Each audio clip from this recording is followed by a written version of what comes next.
The CERT-in name is Indian Computer Emergency Response Team. It was set up in the year 2004, and I was the first founder, Director General. The CERT was set up with a specific purpose and objective. As we all know that the cyber technology at that time also and today also is getting more and more predominantly towards the software solutions there. The hardware is there, software is there. At one point of a time, hardware used to be 60% or 70%, software used to be 30%. But in 2004, it went to 50% or even 60-40%. But today, is 70% is software, 30% is the hardware. That's a scenario. Somebody may say 70%, somebody may say 60%, somebody say 65%. But today, any product is predominantly a software-dominated product is there. Now, what is software? Software is nothing but a list of instructions there, and that too instructions are written in a high-level language.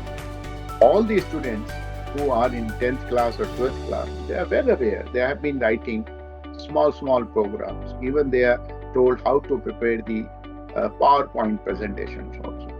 Every school does it. And they write in a software. So if the software is a list of instructions, if someone changes one instruction, the entire thing will change and the entire product will be something different than what it was intended to. And so many examples are there. And therefore, the incident should happen. Incident will happen. If my viewers recall, there used to be a whole lot of effort over on the virus there. Viruses are nothing but a software programs.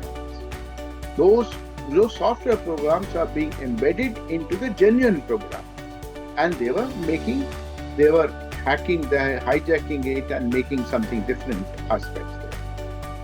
So the security of the software, integrity of the software, and the security and integrity of the entire product, which includes software hardware, assumes a significant importance. Because the software is something goes wrong, the device will do something else than what it was intended to.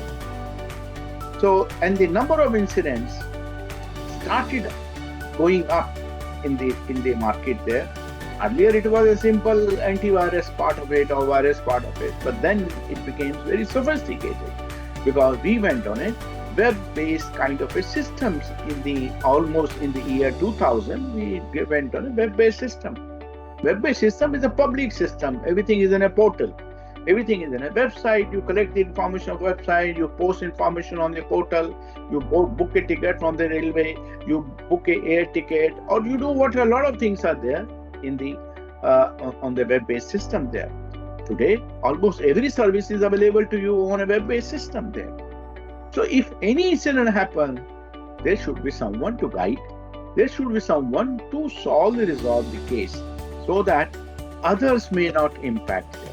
And that is what the time the CERT was set up, Indian Computer Emergency Response Team was set up. The sole objective was to get into the cyber incident, the nature of cyber incident, guide the individuals, organizations, companies also, and the government departments, how to resolve those incidents, what not to do, what they should do to help them proactively as well as reactively.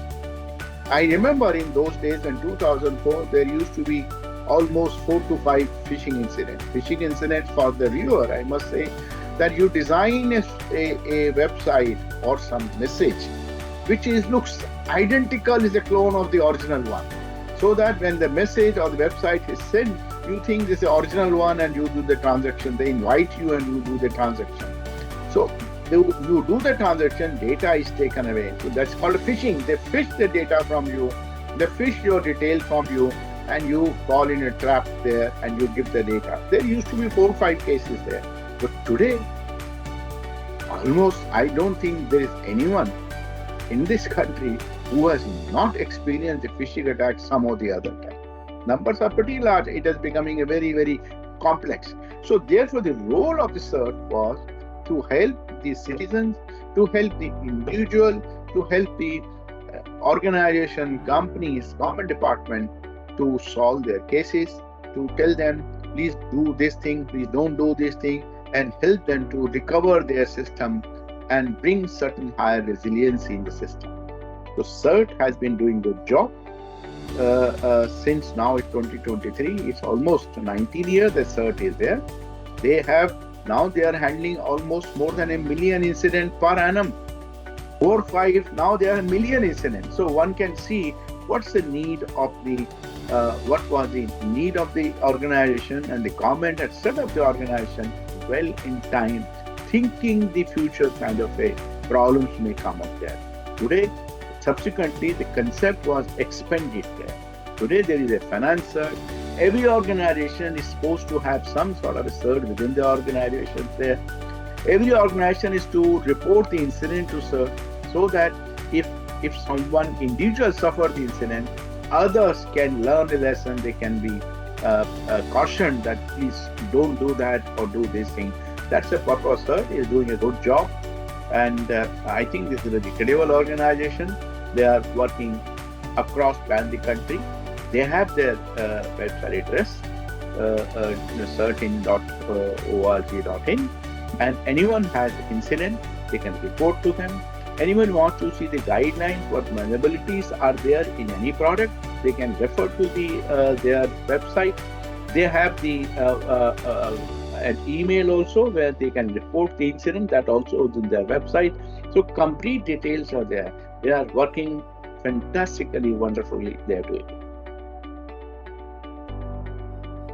It's a fair understanding how the CERT operated there. CERT gets responsible accountability whenever there is if a government functions or any company wants to do, it's there become responsibility to help them to set up the system to monitor the incident or to recover the incident. That's their responsibility, and they are almost in touch with almost all organizations in the country.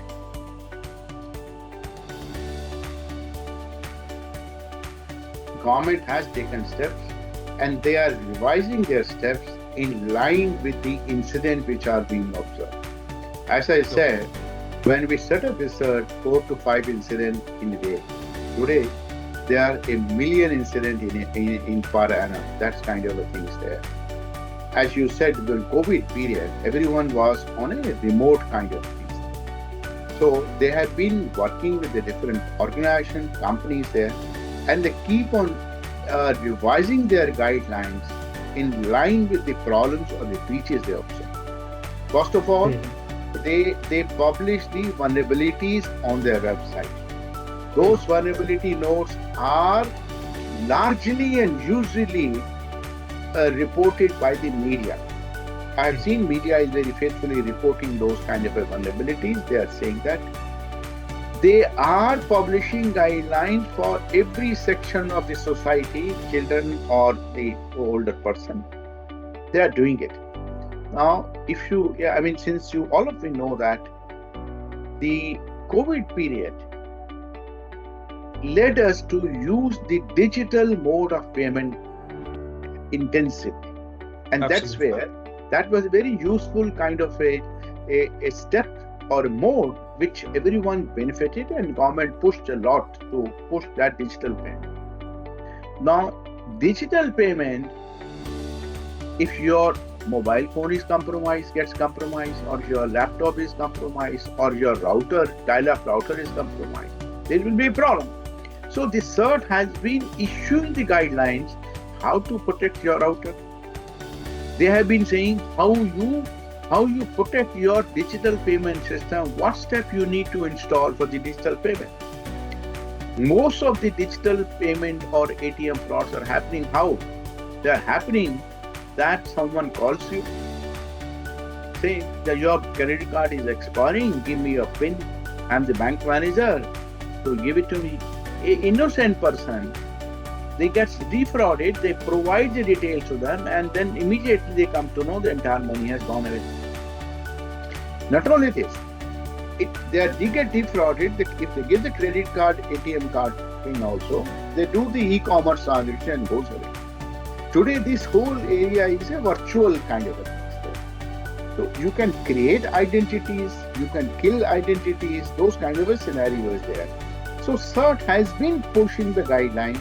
They've been holding seminars. They push to the bank sector, insurance sector, and in general to issue them the SMS on a regular basis that don't give it to PIN to anyone, don't give it to this detailed credential to anyone. That's what CERT has been working closely with the other organization. That is, and I must say the banks have been issuing those things very, very regularly. They have done a good job. That's one, they have done it. Same time, they have been working with the modern manufacturers or the suppliers there. You kindly secure your modems, put the passwords there. They told them the vulnerability system so that if any common man, they do the transaction at home through the modem there, they get a secure copy. That's what they do there for the general citizens there. They hold on keeping the seminars there. They hold on keeping the conferences in the various parts of the country that they help create more awareness to every section of the society. Organization that is most sophisticated for a ordinary person there, for in general typical manner. Today there is a IC4 also. Okay. It's set up by Ministry of Home Affairs. Anything that's a common, there's a toll-free line. Any incident happen, you got to report to it. The banks have charged up. They say report the incident. If you go to the ATM, they put a full that you have a notice there. In case you find a problem, you call on this number, toll-free number or that number. That collectively has been done in the country. I'm not saying CERT only has done, but they have worked collectively, various regulators have worked to ensure the security of transaction, whether finance, commercial or otherwise, by a common person, because common person doesn't know, to create more and more awareness.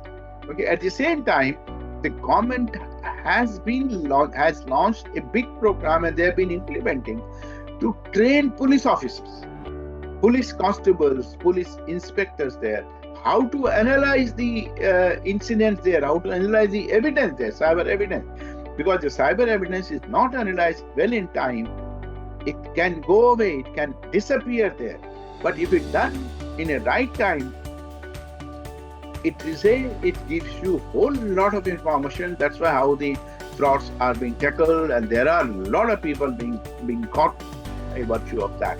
So CERT has been doing, other regulators have been doing, each one of them is playing a big role to create more awareness, create more education there, set up the infrastructure to help the various professional communities, government departments, through police there, to implement those policies and to train them in their respective assignments there. That's what has been done.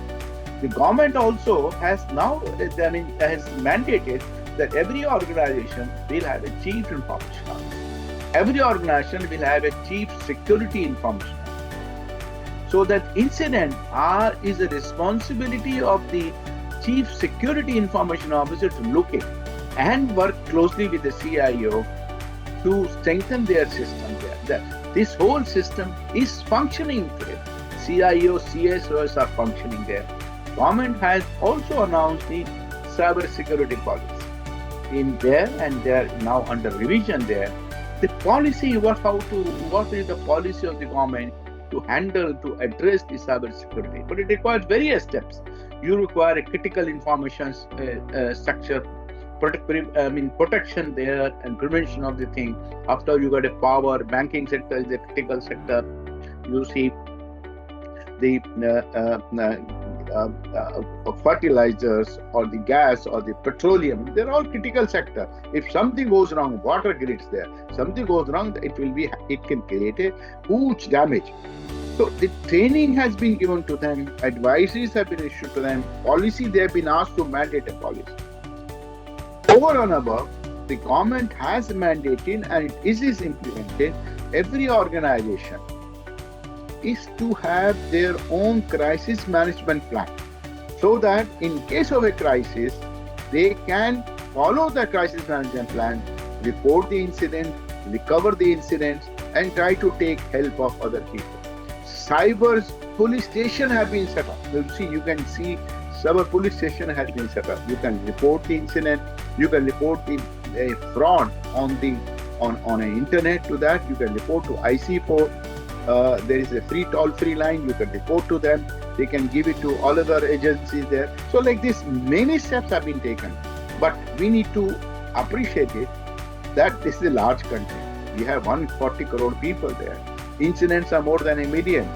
Until and unless the people, they try to work with the government agencies, they try to apply some common sense, police department alone cannot help. So I think that's the way. I'm very happy that you're trying to bring those issues, guide those organizations or individuals how to prevent those incidents, where to get the information.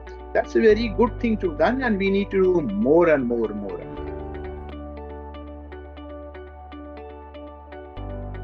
Number one, every student is now by and large having the smartphone. Yes. Smartphone provides a very potential fertile ground for the hackers to impact you and hijack or to cause the incident on the phone there, through the phone there. So all of them should not connect, should not click the link which is unknown to them, which is not familiar to them. They should not pass away any information regarding their PIN number or the passwords to anyone. They have to keep those PIN numbers and passwords and user ID fairly secure with them, and they have to by and large deal with the transactions or initiate transaction by themselves. That's one set of things. Other set of things is that they need to be careful while posting the information on social media, because social media is like a newspaper or a TV channel where everything is seen by everyone. So they have to be very, very careful in posting their personal information on the social media. They should avoid social media if something is not necessary for them. I have seen people posting all kind of pictures on the social media, and that becomes sometimes a dangerous, and it brings a worse impact also to them. So they should not get into and putting any and every kind of a personal information on the social media. They have to use it for the purpose of communication, and they have to use for the purpose of professional communication rather than a personal communication. That's the second thing I do. Third thing is that if they find any issue, they should go to this site of the CERT or IC4 or NCIAPC. There is a body called NCIAPC who works for protection of the critical information infrastructure. So they have to go to them and look at their site and report the incident to them and seek their help. But far more important is that don't click to the link, whether it's an email or SMS. Don't give your PIN and credit card number to anyone. Be careful while doing the transaction on ATM and credit card. The user should configure their credit card and debit card depending upon their need. Because when we get a credit card, debit card, they'll give you our international transaction, domestic transaction, or the e-commerce transaction. One should be very, very careful what kind of a transaction we are going to deal with, particularly the younger child and the student as well as the older generation. Okay. Most of the time they are not dealing with the international transactions.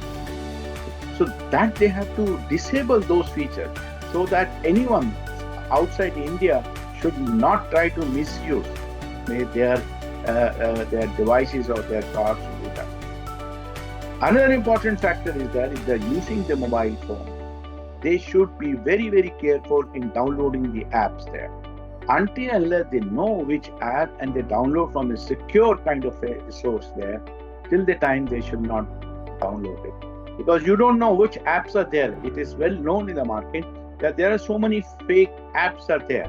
You download it, you don't know how those apps are working with your phone. Other apps there.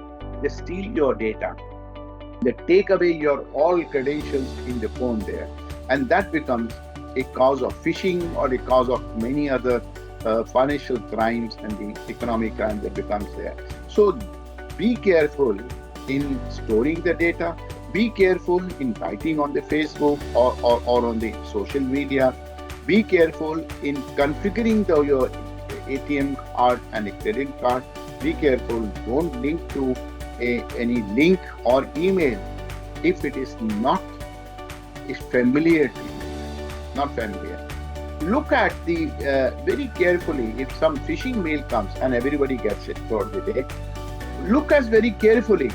Does this mail or message appears to be a genuine one? Because look at the address from the message has come or from the mail has come. Most of the time, those SMS or the messages or the mail which comes up, they are some badly looking kind of address. You look at the address, look at the email address from which has come, who is the sender. You can very well imagine that this is not a genuine address. A genuine address, you and me, will have you can see that it looks like a normal address there. But those address which doesn't look like a XXX, BB, all kind of things there, they are not genuine. So we need to be very, very careful while doing transactions and follow those instructions very, very carefully.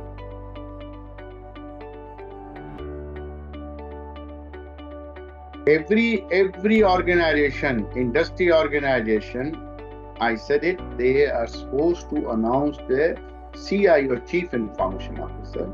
Every industry, they have to announce the CSIO, Chief Security Information Officer. They have to put their details on their website. They have to publish their security policy. And they are supposed to implement and follow the guidelines which the relevant government agencies have done. For the CS, for the critical sector organization, NCIIPC, National Critical Information Infrastructure Protection Center, they are supposed to, they engage themselves in production of the critical information infrastructure. So they also give the guidelines. They also work very closely with the industry. They monitor their implementation of the policies in letter and spirit. They follow them. So the industry also is required to implement the best practices if they are collecting the personal information from anyone. It may be finance information, it may be name, it may be other personal information which can identify a person. They have to implement the best security practices. And they have to get it audited once in a year, minimum, or as and when they change the configuration or add significant in the software hardware. There's a penalty on them, compensation on them, which the victim can claim from them. There's a penalty, huge 1 crore.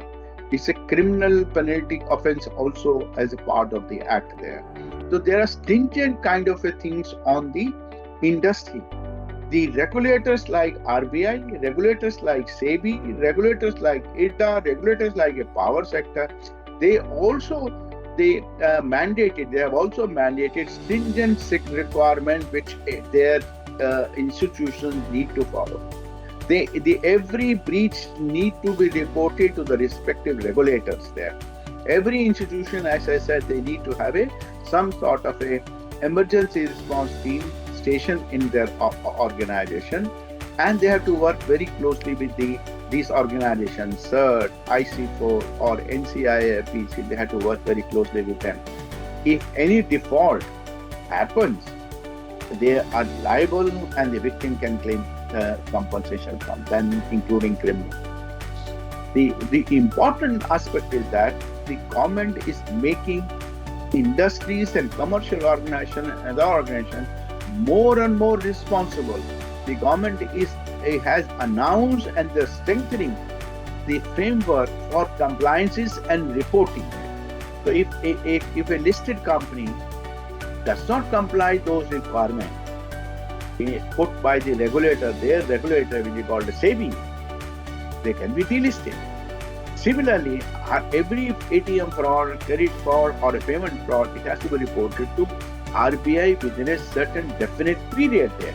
And they have put a ombudsman also to address those queries also. Almost every bank has said, you must report the fraud within 3 days, and we'll investigate and try to see what best they can do. And I've seen for a smaller amount, the RBIs are little more favorable to the an ombudsman is also favorable to the individual citizen there, particularly child and old and older citizen, and even for younger generation also.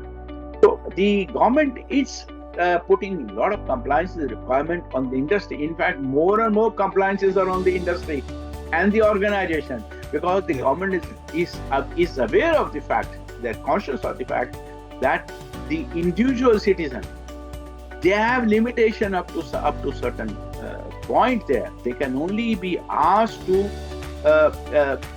strengthen their security on the device, put an antivirus software, don't click anything which I shared that. But then it's largely the responsibility of the industry and the sector which serves them then. So a lot of compliances have been put on those organizations to follow, and there's a regular monitoring. Ministry of Corporate Affairs, you have to declare in the annual report that these are the compliances you have to report, and there is a strict penalty if the compliances are not followed.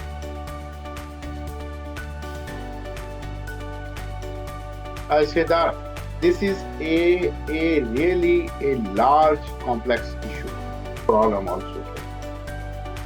Every year, the technology is getting more innovative and becoming more and more complex.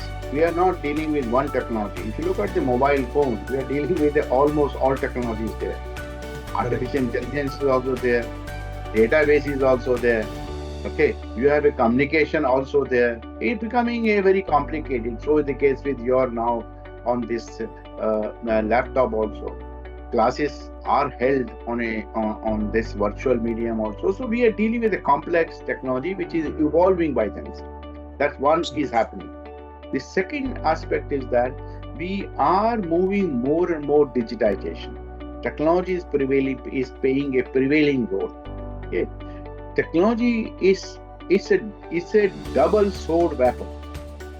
If you deal with the technology properly, use it in a manner which is safe, you can do wonders and you can bring benefit to society.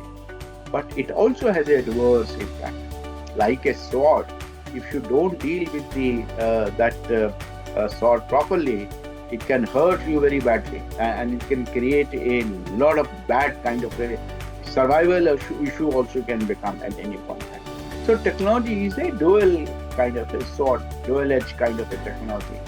When technology has its own benefit, as I said, its own adverse thing also, that does not mean that we don't use technology. Technology is to be used, will be used. We cannot manage away without the technology. Can you manage? Anybody manage without a phone throughout the day? No. The first thing when you leave home, you see the phone is there with me or not there. The first thing you see, the whatever information, SMS or WhatsApp, I get it. Look at how the social media things are being integrated on the phone. So we need to technology, but at the same time, we need to be very, very careful on the pitfall of the technology. Large population, large issues there.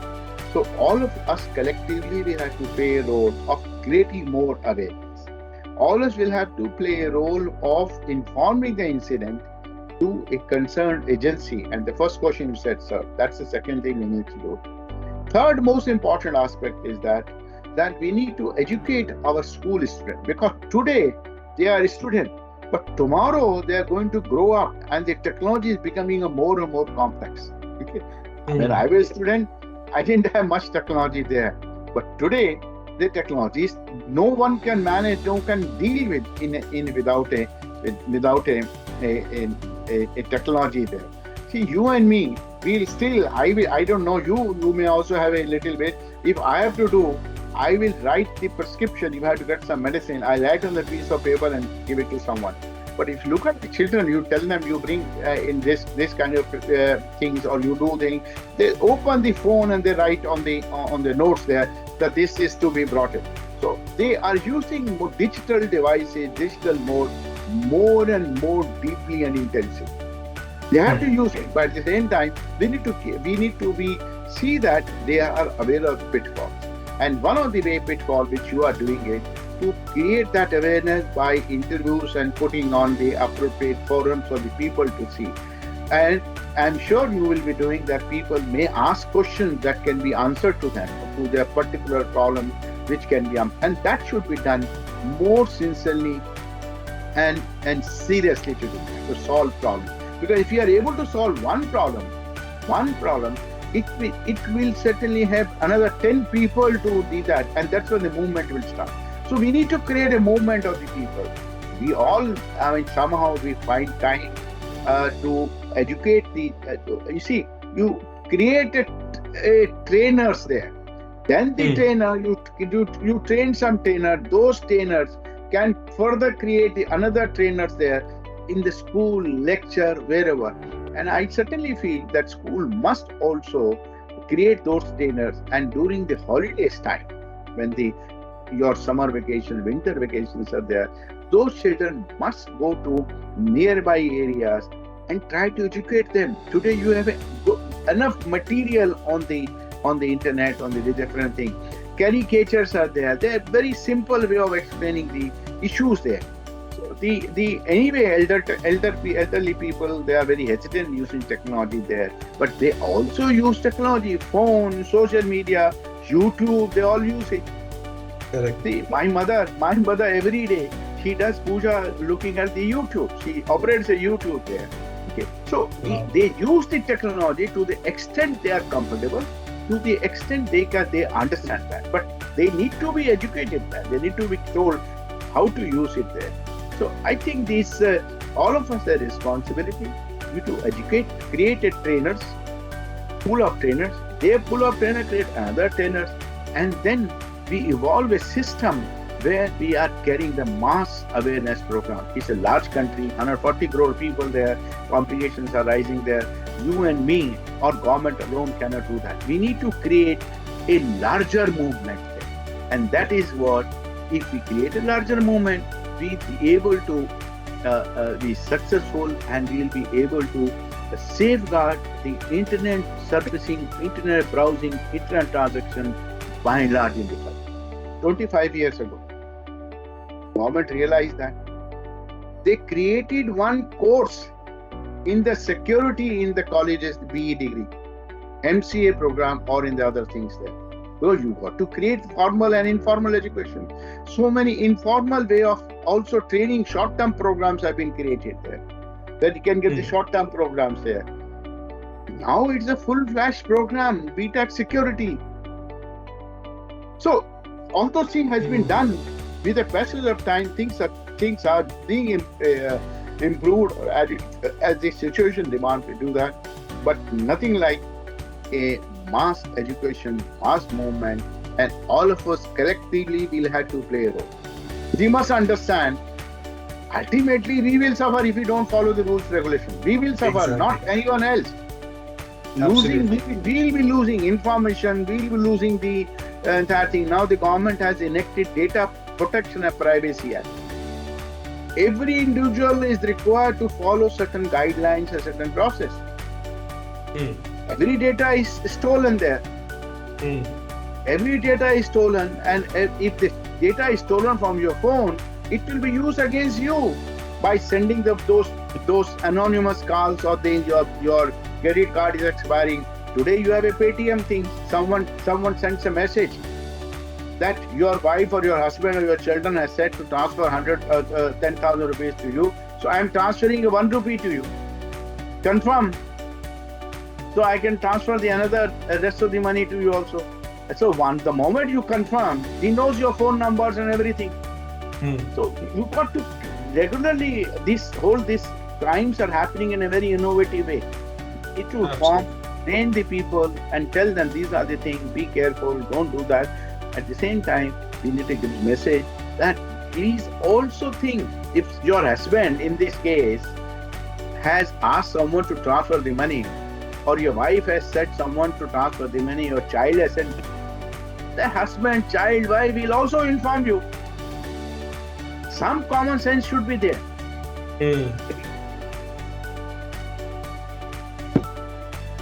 Siddharth, if I have to transfer money to you, I will tell you, I'm transferring this money to you through this route. Exactly. Without telling you, I will not transfer the money. 100%. So I think some common kind of things, one need to be very, very careful, keep it there.